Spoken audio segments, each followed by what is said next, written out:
ఈ రోజు రాయుడుపాక గ్రామంలో చాగల్పాడు తిరుమల క్షేత్రంలో శ్రీ వెంకటేశ్వర స్వామి దేవస్థానం నందు సమరసత సేవా ఫౌండేషన్ వారి జిల్లా సమావేశం జరిగింది। ఈ కార్యక్రమానికి ముఖ్య అతిథిగా దేవస్థాన వ్యవస్థాపకులు బుద్దల వెంకన్న బాబు వారి సోదరులు బుద్దాల అమ్మిరాజు విచ్చేశారు। ఈ సందర్భంగా సమరసత సేవా ఫౌండేషన్ కార్యక్రమాలను కొనియాడి ప్రతి సంవత్సరం ధర్మరక్ష నిధికి సంబంధించిన కరపత్రాల ఆవిష్కరణ జరిగింది। అంతేకాకుండా రాబోయే కాలంలో సమరసత సేవా ఫౌండేషన్ చేయబోయే కార్యక్రమాల కోసం దిశానిర్దేశం చేయడమైంది।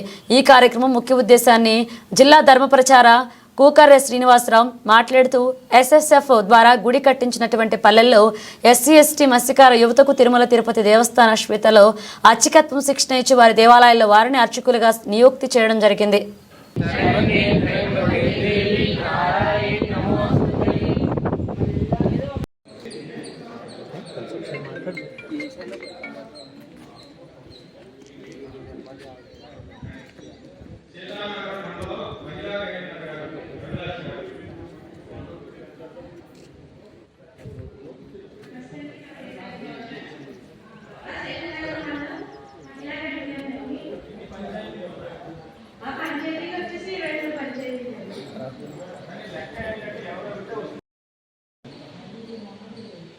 నేను అనుకున్నా మా ఆడ వీటితో వచ్చేదేమో అనుకున్నాను కుర్చీలు అది తీసుకుంటారని నేను ఇప్పుడు కార్పెట్ వేసుకుంటూ సహాయం చేశాను కుర్చీలు తెచ్చిచ్చాడు నేను కేవలం ఎర్ర కుర్చీలు వేస్తున్నాను ఎర్ర కుర్చీలే తెమ్మంటారని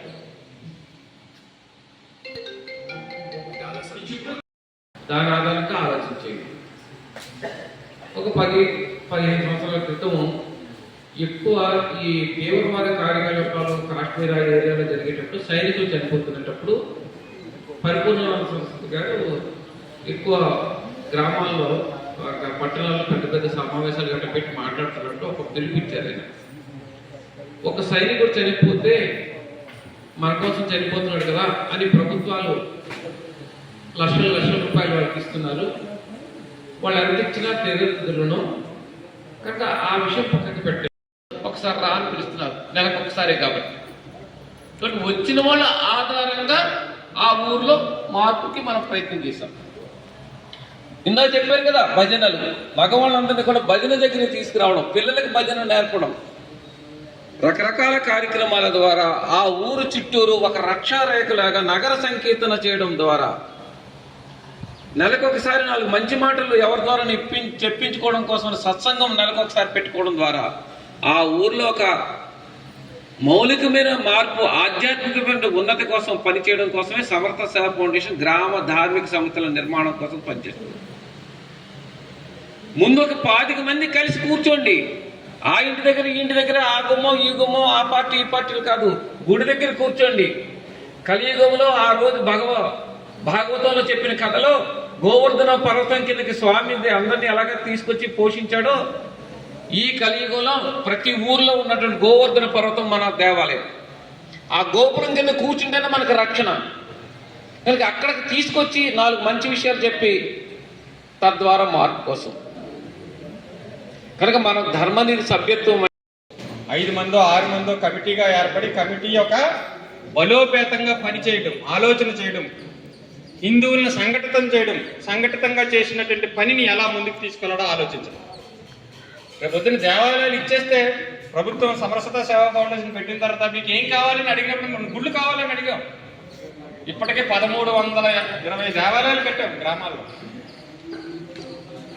ఆ దేవాలయాలకు ఇంకేం కావాలని అడిగారు, పల్లకీలు కావాలన్నా, గొడుగులు కావాలన్నా, భజన తాళాలు కావాలన్నా, మైక్ సెట్లు కావాలన్నా ఒక్కోటి వస్తున్నాయి। అయితే అన్ని తెచ్చుకుని ఏం చేస్తాం, అందుకోసం అలవాటు చేస్తున్నాం। వారానికి ఒకసారి భజన, వారానికి ఒకసారి సంకీర్తన, వారానికి ఒకసారి సత్సంగము, నెలకొకసారి సామూహిక హారతి ఇక్కడ చేసి చాలా మంది చేస్తున్నారు కదండి, ఒకసారి చెయ్యొద్దండి। మా ఊర్లో పౌర్ణమి హారతి చేస్తున్నాం। రెండో ప్రశ్న, మేము సామూహిక హారతిలో 100 మంది వచ్చారు మా ఊర్లో, అన్నావా చేయొద్దండి, 100 మంది వచ్చారు, వెరీ గుడ్, అందరూ కొట్టాలి తప్పట్లు ఇప్పుడు। మా ఊర్లో పొరపాటును కూడా 100 మంది రాను అన్నావు చేయొద్దండి, రానవరండి, రానవరా?